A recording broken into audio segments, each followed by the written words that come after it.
बताती है तो उस समय रावण क्रोध में आ जाता है और सीधा वो कार्य कर डालता है जो फिर नहीं करना चाहिए।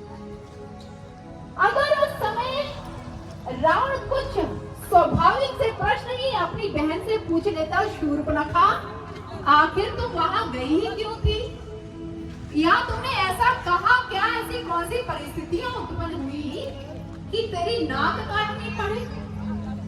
यही हालत हमारी होती है, बच्चे से, पति से, पत्नी से, रिश्तेदार से कुछ टूट गया, फूट गया और घर आसमान पर उठा दिया। इसलिए हमारे महापुरुष कहते हैं कि ये जो आज इंसान के अंदर सुनने की कला समाप्त होती जा रही है ना, उसका कारण यही है कि हम सुनते नहीं हैं।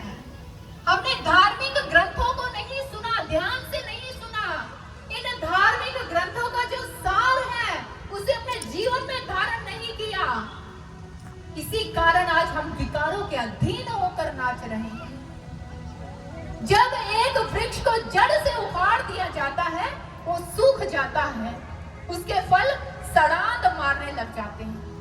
और समाज में अगर इंसान विकारों के वशीभूत होकर नाच रहा है, क्रोध कर रहा है, विकारों के अधीन होकर नृत्य कर रहा है, तो उसका कहीं ना कारण यही है, हम सब भी आज अपने रूट लेवल से उखड़े हुए हैं। और हमारा रूट लेवल, हमारा आधार, हमारे जीवन का अस्तित्व वो ईश्वर है, वो परमात्मा है। जब तक हम उस ईश्वरीय सत्ता के साथ जुड़ेंगे नहीं, उसका साक्षात्कार नहीं करेंगे, उसे अपने जीवन में धारण नहीं करेंगे, जब तक हमारे जीवन में कृष्ण नहीं आएगा, ये कृष्ण रूपी ये विकार, ये क्रोध, काम, क्रोध, विकार हमारे जीवन से दूर नहीं होंगे। इसलिए आप सभी से भी आग्रह करना चाहूंगी कि अगर आप अपने इस कीमती समय को निकाल कर यहाँ पर आए हैं तथा इस कुर्सियों पर बैठकर कथा सुन रहे हैं, तो कैसे सुननी है? सावधान, सावधान है भाई सभी। कहाँ सावधान है अभी? इस समाज से मुझे सब दिखाई दे रहा है। किसी के हाथ में मोबाइल है तो कोई इधर उधर किसी का दुपट्टा चेक कर रहा है, तो कोई कपड़े की क्वालिटी देख रहा है, या कोई आसपास कान में कुछ फंसाकर पूछ रहा है, अरे वो नहीं आए, तुम आगे एक मैसेज नहीं दिया था, है कि नहीं? ऐसा है ना? लेकिन हमें जो आ गए, जिसको मैसेज दे दिया, हम उनका कार्य आए या ना आए, लेकिन हम तो आए ना। हम अपना सारा ध्यान प्रभु के पावन कथा के एक एक शब्द पर दें, ताकि एक भी शब्द हमारे इधर से उधर न हो। क्योंकि ये श्रीमद् भागवत महापुराण की गाथा, जिसने भक्ति देवी के वृद्ध जो पुत्र थे, ज्ञान और वैराग्य, उसमें चेतना का संचार कर दिया। ये श्रीमद् भागवत महापुराण की गाथा, जिसने आत्मदेव के पुत्र धुंधुकारी, जो अपने कुकर्मों के कारण प्रेत योनि में जा बैठा था, इसी भागवत कथा के कारण वो प्रेत योनि तक से मुक्त हो जाता है। भागवत महापुराण और इसी प्रभु की महान गाथा को, संत सद्गुरुओं की महिमा को श्रीमद् भागवत महापुराण में वर्णित किया। और श्रीमद् भागवत महापुराण के प्रथम स्कंद के अंतर्गत जहां पर व्यास जी के असंतोष का कारण है, वहीं पर नारद जी के पूर्व चरित्र की गाथा का वर्णन भी आता है। कहते हैं कि जब व्यास जी खिन्न मन से अपने आश्रम में भ्रमण कर रहे थे और ये सोच रहे थे कि मैंने समस्त वेद राशि को 4 खंडों में विभाजित कर दिया, मैंने महाभारत जैसे ग्रंथ की रचना की, लेकिन फिर भी मेरे मन को, मेरी आत्मा को संतुष्टि नहीं हो रही है।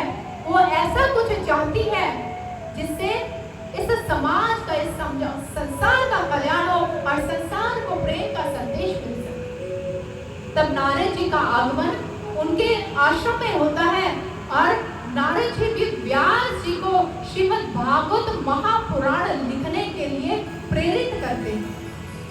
और व्यास जी ध्यान साधना में उतरकर, ध्यान की गहराइयों में उतर जाते हैं और भागवत महापुराण की रचना करते हैं। लेकिन उस समय व्यास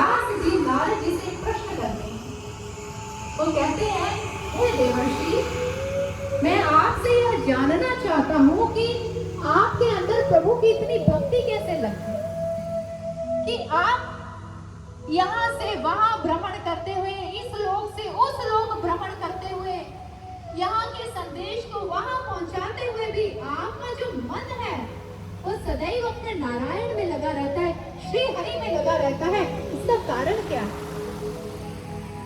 तो उस समय नारद जी व्यास जी को बताते हैं, ये मेरे पूर्व जन्म के जो सदगुरु थे, गुरु थे, उनकी कृपा के बल पर, और उन्हें अपने पूर्व जन्म की कहानी सुनाते हैं।